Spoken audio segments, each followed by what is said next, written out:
Um, this is a story about bats.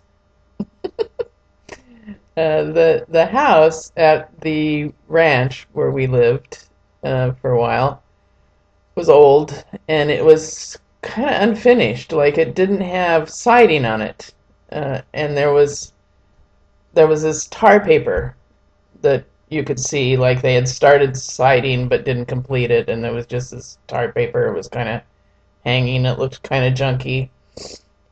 And my grandparents were up visiting from California, and my dad and my brother and I and my grandfather were all down in the lower pasture, uh, cutting the hay and baling it and uh, all that kind of stuff.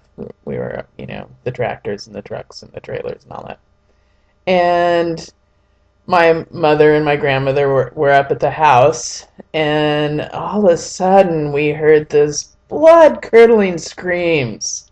Like both my mother and my grandmother were just screaming at the top of their lungs, and we couldn't really see what was going on, so but we heard it, and we ran from the pasture up the hill to where the house was, up the drive. And what had happened was my mother and grandmother had decided that they would take off this tar paper that was ugly, and they would just pull it down, and it would, it's still, the siding wouldn't be there, but at least the tar paper wouldn't be so ugly.